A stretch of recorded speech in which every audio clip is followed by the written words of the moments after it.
Okay. Well, we're here tonight. I will say good evening, ladies and gentlemen. No, that's not right. Gentlemen, mostly gentlemen, I assume. And although we could be around the world at some point, so I will say good afternoon, good morning, buenos dias, guten tag. What else we got? You never can tell where lists end up. Shalom. Shalom. Ah, Spanish. I like that. Sláinte. Sláinte. That's right. So we're broadcasting live from the Stony Point Way Yonder Lodge, number 313, Freemasons. This is the Masonic Happy Hour, our Masons Happy Hour. Wait, did I get the name right? Freemason Happy Hour. Freemason Happy Hour. Now, we happen to be Masons. We're at a lodge, but we're here for more of a casual conversations. Maybe spread a little bit of info. Maybe get to know each other a little bit. I've got tonight two of my best friends with me. I've got my friend and good neighbor, great neighbor, which are priceless. Mark Eskridge, want to introduce yourself? Yeah, Mark Eskridge. I'm Tom Sharkey's backyard neighbor. Yeah. We've been living with some interruption, more or less next to each other for 33 years. It is, yeah. And we're both from Congers, New York. And I've been a brother here in Stony Point, way beyond the lodge, for somewhere in the order of about 8 or 9 years. Yeah, if you're at 8 or 9, I'm at 9 or 10. I'm thinking about a year ahead of you. Right. And then we have our engineer and also good friend, my hunting buddy and confidant occasionally, Mike. Brother Mike, you want to say hi? Hi, everybody. Yep. Brother Mike here. Pleasure to be here with the Freemason Happy Hour. Yep. So this is kind of our dry run. Well, it's not. We're actually not dry. Actually, none of us are dry. Would you like to make a commentary on what it is you've provided us with tonight? Well, I'm happy to say that in the last several years, not that long ago, a good store named Wegmans has opened up, Montvale, New Jersey, and they've got a fairly nice selection of very reasonably priced wines. We're drinking, I'm not sure if it's listed as a blush or if it's a rosé. You have the bottle? Rosé. It's a rosé. Mm-hmm. Not too dry, not too tart, and my favorite thing, not too expensive. Mm-hmm. So we thought we'd enjoy tonight. It's not exactly a kids program. We could be a little R-rated from time to time. Somebody might say ass, and it's generally directed at me, but that's okay. Mm-hmm. So anyway, as a group of Masons, we try to put ourselves to a higher standard.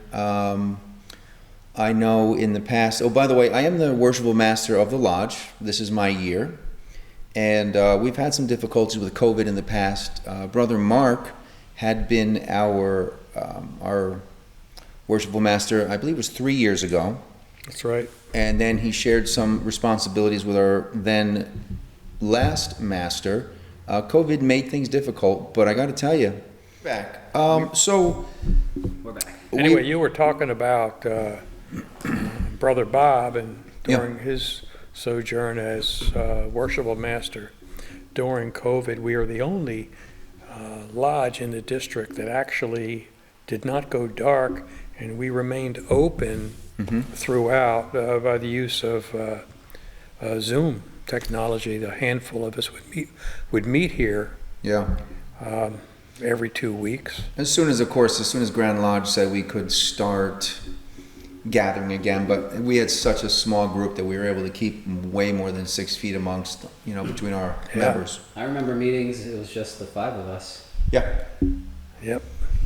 Just enough to open the lodge. Which was better than the none of us, which was what most people had. Yeah, but Bob set us up, you're right, Bob set us up with Zoom. Yep. And as a matter of fact, I didn't announce this yet, but one of the kind of more entertaining things that Bob did, because we really, sometimes we never even had a chance to open the lodge because we didn't have enough people. But we did run a Zoom. We got as many members as we could, as you recall. And on Wednesday, which is tomorrow, we're actually going to have Masonic Jeopardy again. So that Nice. was kind of a fun activity. Yeah, that was fun. Yep, little historic Q&A, and but yeah, and then like I said, you did a wonderful job. Bob led us off from there, and we all kind of helped out in everybody's absentee here and there because it definitely bred some paranoia amongst people. Brother Mark, you've been a Mason for about 8 or 9 years. Thereabouts. And when I first met you as a new neighbor, besides the fact that my mom was upset that they ripped the trees down, to build your house. And I said, well, everybody has a house to build, so we ripped our trees down. Give them a break. But she got over it. You were through different companies, Hofferts, I'm not sure which all ones, but you were mostly in cutlery, and prior to that, housewares and things like that. That's right. Yep. And what I knew you most of professionally was through as a CEO of Wenger Swiss Army. So I was kind of thinking about this today, and I wondered, does that influence your fine performance as our former worshipful master here? Well, perhaps. I think, frankly, my experience in business in general and learning how to be a manager plays a very important role in being able to organize and function as a group effectively. And I think that'd be a great attribute for anybody that joins a lodge that wants to take a position in the lodge. That's invaluable experience. And we'll talk about the positions a little bit later. Yeah. One thing that I would encourage our younger listeners is that if you've got interest in even learning about the Masons at all, as a group, as an entity, as a worldwide entity, as the oldest fraternity on the planet, one of the things I'm proudest of for our group, it's the brotherhood, it's the friendship we have, it's the commonalities in a lot of different things, it's the differences in all of us as well. However, ultimately, someone who's joining can learn from professionals with tons of experience, whether it's in management, whether it's in speaking, whether it's in history. We have such a mixed bag of members. So, for example, one of my first meetings as a master, I started us off as everyone just kind of chill and give us a 5-minute something about you that none of us know. I talked a little bit about being a firearms instructor and a previous dealer. I think, Mike, you talked, if I recall, about wanting to be a pilot, or was that another brother? Yeah, we have a brother who's a pilot. Yep. But I took a couple pilot lessons. That's right. Okay. Yep. Mike shared a little bit that I do my best to. I was tutelage him. We did some, a lot of hunting together. I kind of helped him learn about butchering techniques, things like that. And so it's really a sharing and a learning experience for everybody that comes in here. It's not just a clique or, a group of individuals that keep to themselves. We are really brothers. We are a tight-knit family. And, if you guys want to chime in on whether you agree or disagree with that, but I don't think you'll disagree too much. Well, I think every person that's a brother in this lodge or is involved with Masonry, I think probably has a different reason or a different take as to why they are Masons today. Yep. And probably has a different point of view versus what they thought they were getting into when they first joined. I don't think that there's one specific set of adjectives, benefits, or results that are common to everybody. I think everybody takes a different path. Everybody gets something out of it. And I think that to ask yourself,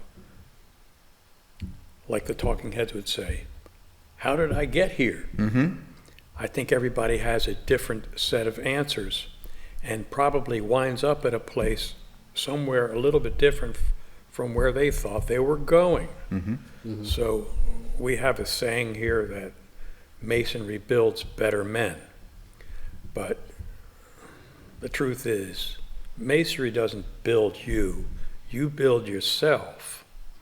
And I believe that the system of degrees that we go through is kind of like lights along the pathway that help guide you there. There's lessons to be learned all along the way, and I think everybody that's gone through it and considers it a successful journey has a different take on it. Some people bail out.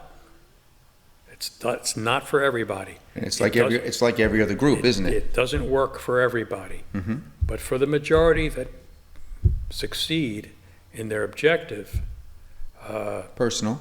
objective, and its personal goals are very different for everybody. It's quite beneficial.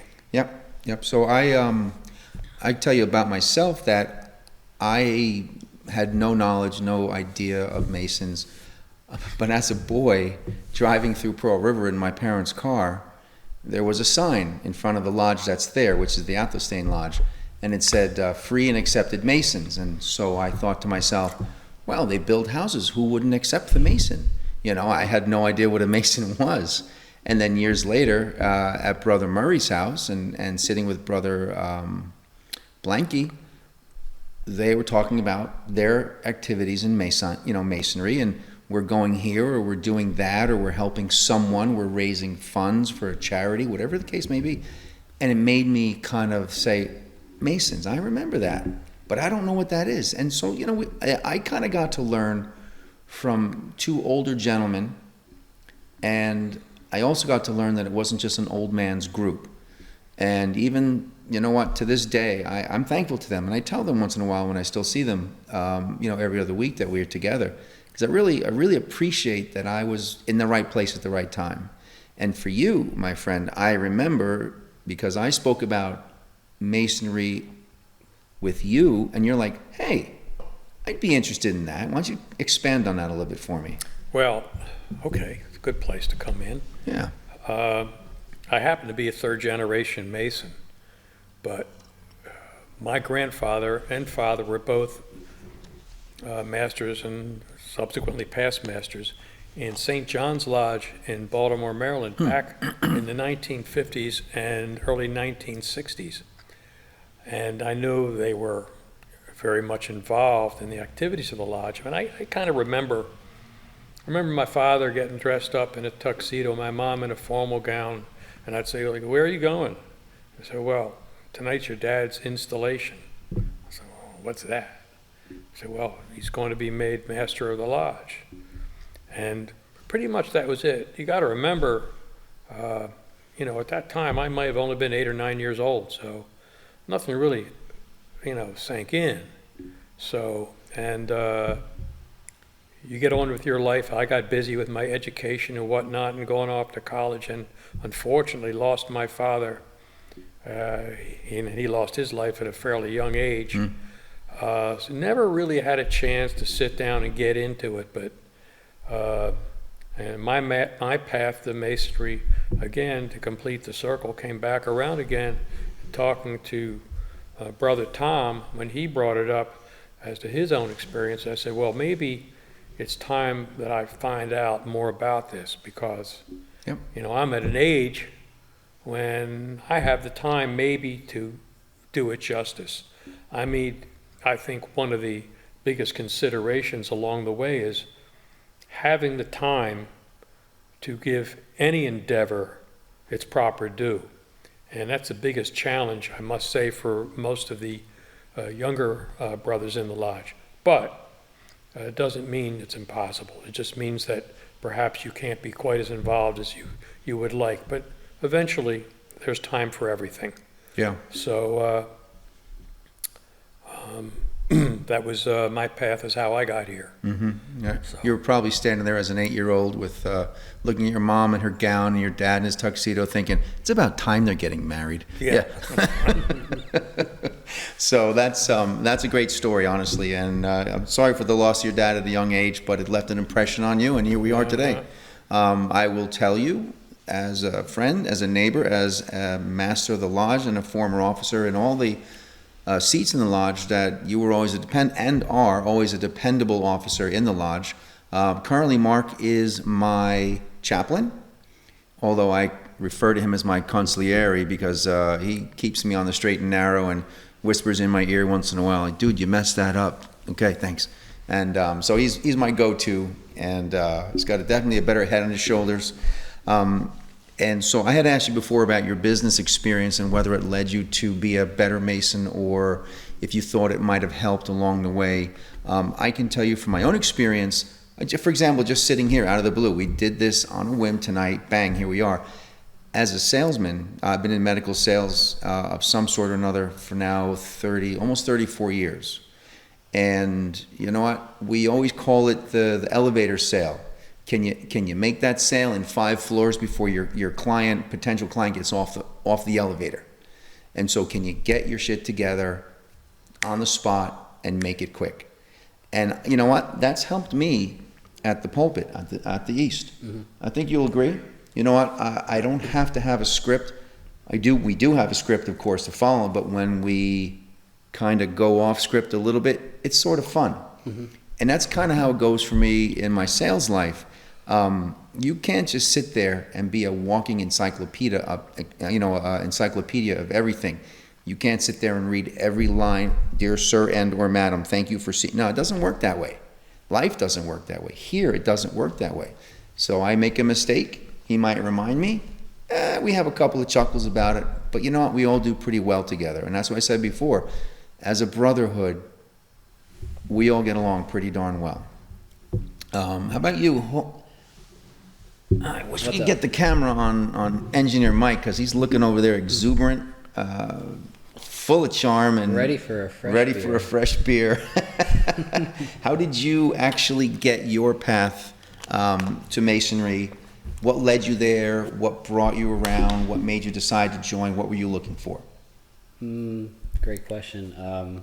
Getting into it was thanks to Brother Enrique. Oh, okay. I was bartending at a catering event, and I saw he had the pin on his lapel, and I recognized it from several YouTube videos, movies like National Treasure or The Da Vinci Code and all these conspiracy movies. So I noticed it on his lapel, and I said, hey, that's the Freemason symbol. I'm curious about them. Where can I find more information? And he said, actually, I'll talk to my secretary and see if you can come down for a dinner. We usually have dinners before meetings. So, yeah, a few weeks later, I came by, had dinner with you guys. Okay. Yeah. About how long ago was that, do you recall?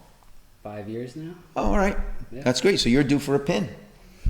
I've got a 5-year pin for you sitting on my desk. All right. It's not, you know what? Yeah, usually it's to make sure, because everyone starts at different times of the year, you'll get your 5-year pin somewhere in the 6th year.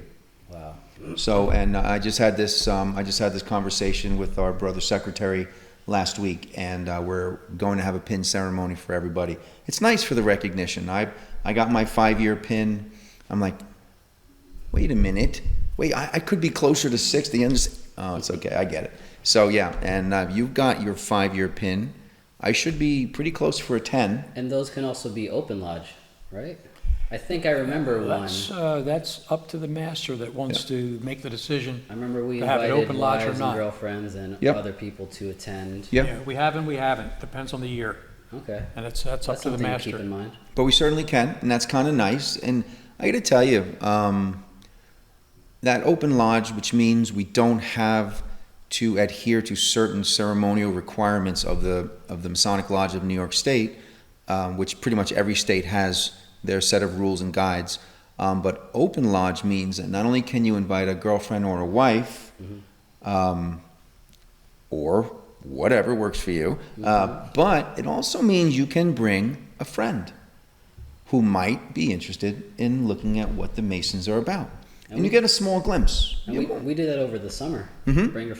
Bring a friend night. Yeah, we had Bring a Friend night. We didn't have an official meeting, but you know what? And I think there's still some COVID concerns on the planet, but they're lightening up, and we did have a friend or two come by. And so I know my friend Tony was here, and he's like, I have some constraints because of my kid. I'm a single dad. But when he gets older, this and that, and so now we have someone who's interested. He sees we're not really a bunch of blood-drinking, lamb skull virgin sacrificing maniacs. Did I get them all? Yeah. Anything else in the movies that we misportrayed by? That's most of them, right?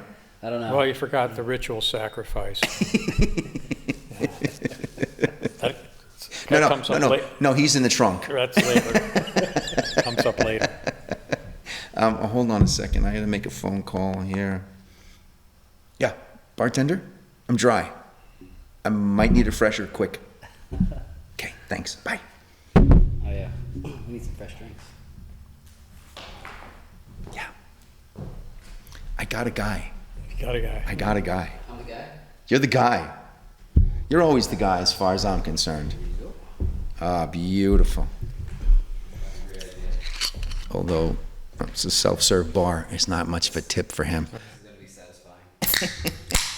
Oh, can I offer you a little? Sure. Wet your whistle. Just a little bit. All right, there you go. And for those who are interested, although I'm told this is a bad idea, you never want to share your favorite wine because then everybody wants to buy it, I know. and then their supply runs low. Yeah. But it's called The Path. I'm not saying it's served to kings and queens, but it works in my house, and it works at our table. And It's the path that gets you where you want to go. that's right. So one of the things, believe it or not, and this is no indication of what I'm about to say, but one of the things when I was having dinner with Brother Murray and Bob is I asked him, is this like one of the other organizations that's based around a monster bar and revelry and drunkenness? And they're like, no, we don't really drink in the lodge. And I Well, said, we don't drink at all, actually. yeah. No, this is our time, by the way. For the record, this is our time, not lodge time. So this is not what happens in the lodge, but we're sitting in our lodge on our own time. So I asked them, and they said, no, we don't really drink at the lodge. I said, you know what? That's fine with me. No stupidity. Now there are some. Wait a minute. Okay, no drunken stupidity. Yes. But there are lodges that do serve alcohol. Yes. And if that's what you're looking for, then you can certainly make that inquiry should you, somewhere along the line, you, the listener out there, have any interest in joining a lodge. You can go on, what would be a good website for them to look for a lodge?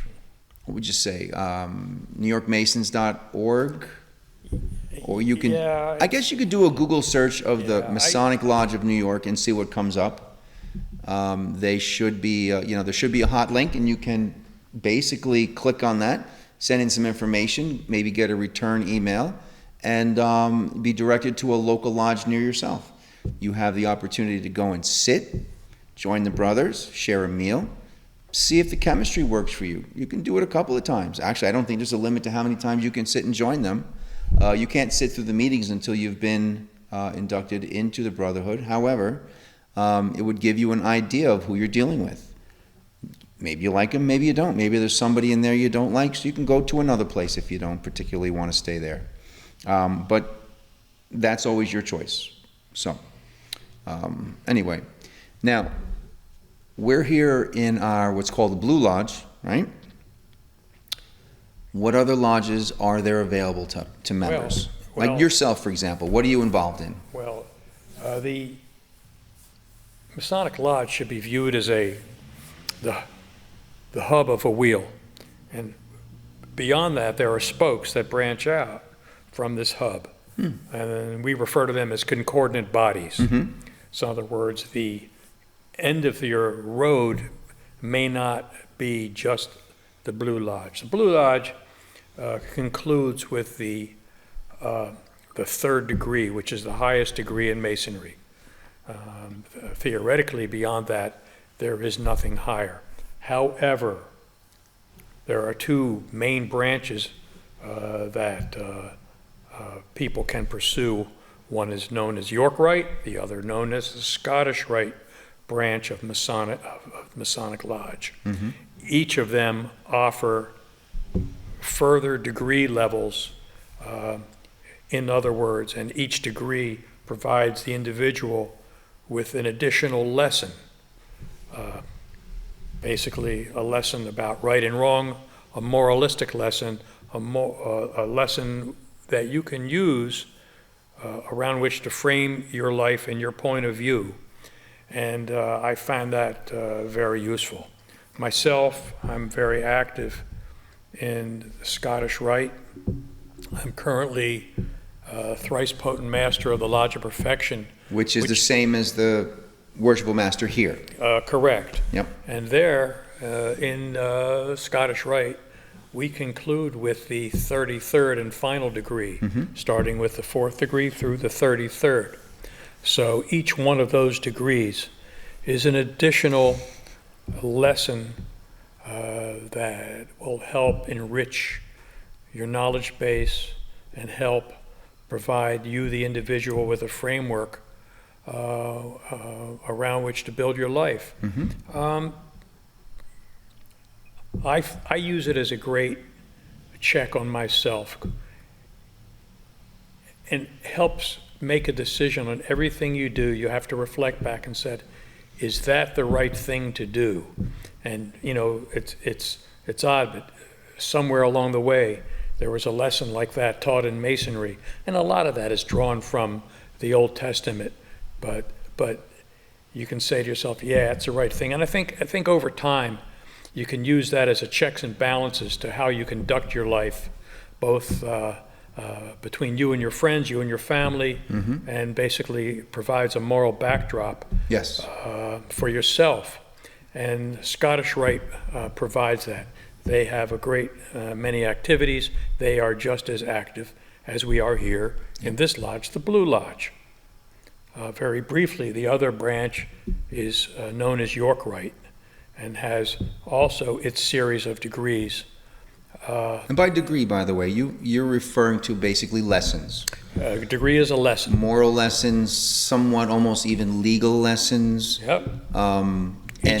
And moral being the basis for, morality being the basis, in my opinion, morality being the basis for Masonic brotherhood. Yes. A good, clean life. That's right. Love your brothers and sisters. And do unto others as you would have them do unto you, if you will, really. Right. Not a religious base per se, but I wanted to bring this up earlier, and I didn't get around to it yet, but we have a few requirements. You don't have to be a Christian or a Jew or a Muslim or a Shintoist, but you do, to be accepted into Masonry, you have to have a firm belief in a supreme being, a deity that's created the world, that human beings will answer to at the end of their times, things like that. So it's not a religious group per se, but like Mark referred to, a lot of lessons are Old Testament-ish, and otherwise nobody's cramming anything down your throat in terms of you have to do this or have to do that. These are lessons for you to absorb and involve yourself in your own future. Would you agree? Yeah. Okay. And then you also mentioned something else I wanted to touch upon, is your family. Have you found, with all of these activities, and by the way, I'm a Scottish Rite Mason, as you know, as well. I'm an officer in the lodge, the same lodge, we're together. Have you found it to interfere with your family life? Have you found it to be so encompassing that your wife's on you all the time about staying home? Oh, honey, how come you're never here anymore? Boo, boo. No, right? Not for me, no. No, not for most of us, I'm sure. I know there are some people that do have to deal with those issues, but then again, it's probably self-imposed. I was going to make the same point. There's no end to how involved you can be in Masonry. And if you wanted to, you probably could figure out how to be involved 20 nights a month, which is insane, but could actually happen. And if you give in to that temptation to do everything and get involved in every committee and every organization, well, I can see where you might well have some issues at home. Yes. But the two lodges that we belong to, they're three nights a month, if you will, correct? Total. Yeah. Between both of them. And the point I wanted to make, honestly, is you can choose what you want to do. No one's pushing you to go farther. You could become a Mason in the Blue Lodge and stop right here and be happily ever after. But we supplement that with besides the meetings we do inside, with our engagement with the outside, the non-Masonic world. I mean, for example, and whether it's this lodge or my Scottish Rite Lodge, we have a Christmas party. Okay, that's obviously the family's invited to that. Or we have other events that are open events that bring people from the outside in to engage them. or we have involvement with outside organizations, those that we support financially. Oh, yeah. Yeah. And so, yeah, there is an opportunity to invest more time than just your time in the lodge, and it's the way it works out. If you're doing things right, there will be other involvements that you'll want to do voluntarily of your own volition. Why don't you give us a little bit of history of the altruistic nature of this lodge, of the lodges, not just this lodge, some of the community activities we've done, if you can recall, or some of the charitable events we've been to and sponsored?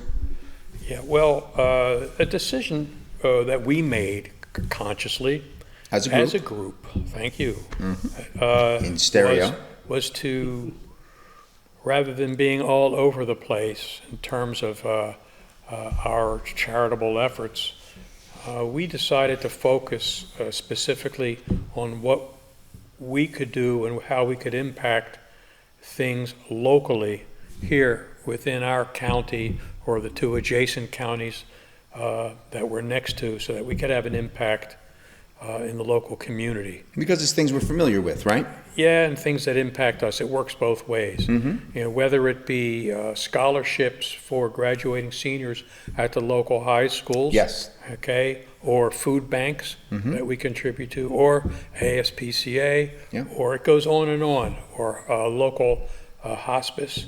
I think one of the largest organization that we have been very much involved with outside of the local surroundings is the Venture. Camp Venture, which is a organization that serves adult community that are learning challenged, and they have about 24 locations where where their clients reside. Yeah, the residents are housed, right? Residents are housed, plus the North Campus that is essentially a summer camp for those people. And these are individuals that otherwise have no opportunity or very limited opportunity to live the kind of life that you and I would expect to have, where you have a job and a family and you can take on those responsibilities and have a home and or depend upon yourself. No, these individuals need help. They need help their whole lives. And this organization, which was built on charity originally, now is probably somewhere in the neighborhood of 40 to 50 years old. 72, something I think something they like that makes it started. exactly 50 years. Yeah. Well, this is an organization that we are behind as much as any, both from supporting events that they have and in direct contribution. Another one that we've been involved with always is the Shriners Hospitals. And Shriners Hospitals for children, you should know, is put together by Masons, and the Shriners, the guys that wear the funny hats, are all Masons. You have to be a Mason first before you can be a Shriner. And a Shriner, just to go back to that conversation, is another one of those spokes off the hub of the wheel that you could follow in addition to being here in the Blue Lodge. So the Shriners Hospitals for Children is an organization that we contribute to probably as much or more than any other organization. And quite a number of our brothers in this lodge are Shriners. Yep, and not a lot of people, or maybe they are, but it took me to join the Masons to find out that the Shriners Hospitals for Children don't take a penny for payment. Everything is donation driven, everything is charitable, and the care from those hospitals for those kids, burn units, orthopedic units, it is 110% the best care that they could possibly get in the whole country. Kind of like at St. Jude's or some of the other children's hospitals as well. But the Shriners Hospital, it's a matter of fact, it's only within the last few years that they've even decided to accept insurance if someone wanted to offer it. So it's a wonderful group. And the one key ingredient to all of these different groups we talked about, and Mark touched on it briefly, is you have to be a Mason in the Blue Lodge before you can join any of these other organizations. Master Mason. Master Mason. More Master Mason to become a Shriner, right, exactly. Or I think any of the other bodies. It could be. It's true. So we have 3 in the Blue Lodge, which is us. We have 3 elected officers, the Worshipful Master, Senior Warden, and Mikey, who is the Junior Warden. We have appointed officers as well, and there's several of them. And basically, if you want to, I sort of liken it a little bit to whether it's a corporation or the military. You could say the general's in charge, and you have a captain, and you have a colonel or whatever you want. So each officer is given the opportunity to move up should they choose. And if you get elected, and you can refuse it if you don't feel it's necessarily the right time. I myself had turned down elections for master at least 3 times. I had too much on my plate for work. Was traveling 1,000,000 miles a year, and it just wasn't going to serve the lodge for me to be absent all the time. And even if I was, I know I have good quality staff here in the lodge that would fill in. But you know what? That's not what I wanted to put into it. Mark wants to travel more now that he's retired. He may not want the full responsibility. Mike, however, on the other hand, is moving up throughout the lodge, and within 2 years, you think you want to be master? Yeah, I can do it. I think you do a good job. Thanks. Yeah, we bring a little technology into the lodge. We got a couple of guys that are still, counting with abacuses here or whatever those things are called. I don't know, but I think we're going to get some microphones. We're going to get a wireless set. You think? I'm ready to get a wireless printer in this place. Because you know how many of our members forget their hearing aid batteries? It's horrible. Tommy, can you hear me? What again? Yeah. So it's not always easy, but we make do. Even our lectures. We have really good lectures here during our meetings. I mean, maybe we can call from the craft from labor to refreshment and record some of these videos. Maybe. Yeah, I don't see why not. As long as our Bible's closed. Yeah. And by the way, I wanted to just give a shout out to the Scottish Rite. You can look them up. It's Valley of the Hudson if you're in the lower New York State area, out to Massachusetts, right? And as far west as we take in 9 counties. That's just in New York alone, right? Just in New York alone. And then, I'm sorry. That's Valley of the Hudson, and then we're called the Northern Masonic Jurisdiction. So AASR. Ancient Accepted Scottish Rite. Ancient Accepted Scottish Rite Northern Masonic Jurisdiction, and that goes all the way up to Massachusetts. Well, the northern jurisdiction goes all the way up through the state of Maine. Maine, and it goes was south with an M. Through and including Pennsylvania, and west including Illinois. Okay, so anyway, it's a big group. And we're sort of guided by our 9 counties, as Mark referred to. But if you're listening to this outside of the New York, New Jersey area, not New Jersey, New York area and our 9 counties, then you can certainly look up Scottish Rite. If you're a Mason, you want to join, get some more information, or just look ahead to your own future. You never can tell what you might find. I'm told, and I've not been there yet, but there's a phenomenal Scottish Rite and Masonic temple in, was it Wilkes-Barre, I think? I think it's Scranton. Or Scranton, I'm sorry, Scranton. Yeah. It's in that area, Scranton. It's a castle, and I know I've been to the Scottish Rite. I'm going to say castle again in Indianapolis. It is a spectacular place to see, unbelievable. Gotten a little bit of a private tour of the Grand Lodge of Pennsylvania, which is in Philadelphia. Beautiful historic building, and that leads me to my next question. Between you two, give me five. This many. Give me 5 famous Masons, either in this country, built this country. Mark, give me 2. John Wayne. John Wayne, great. John Glenn. Two Johns. John Glenn. How about you, Mike? Richard Pryor. Richard Pryor. Yeah. Who else? How about the big How guy? about that guy? How about that guy? George Washington. George Washington. That's right. You got the last one? I got the last one. Colonel Sanders. And his buddy, Dave Thomas from Wendy's. So that actually was a wonderful lecture of history that one of our Masons here, Brother Mike Rydelic, dug up that Colonel Sanders and Dave Thomas from Wendy's were actually pals, not rivals, and they were fellow Masons. And then I dug up a little history of my own, which is got a bit of a family hook for me from my step-grandfather. I found a World War I German war hero called the Sea Adler, who actually never took a life during the war, and really pissed Hitler off because as a Mason, he wasn't going to follow the Nazi way. And you know what? I was really proud of that. And he was actually friends and mentioned in his writings Buffalo Bill Cody, another Mason. So I think we're up to like 8. And you know what? Between the 3 of us, we don't have enough fingers to name all the famous Masons. But just know, if you ever take a look at us and want to come in and see some quality people, we have a good list of solid citizens that we can refer to, right?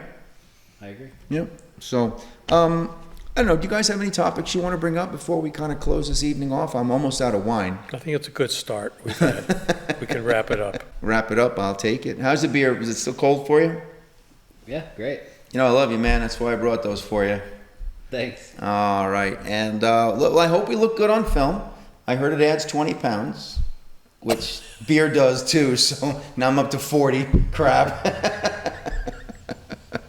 Brother Mike, thank you very much. Great to be here. Brother Mike, excellent job. And I will 100% give kudos to Brother Mike. This is his little baby, his little love child, and he put it together, and here we are. And so Cheers to episode 1. You can't cheers with an empty glass. Yeah, no. Come on. Give me another shot. What do I look like? Fill it up. You got any more beer? Oh, yeah. All right. So this is the Masons Happy Hour, and I'm really happy to have been here with you guys. And thanks to our sponsor, The Path, Rosé. Well, hopefully. Let's see what happens. Cheers, brother, and good night, everybody. Glad to have you along.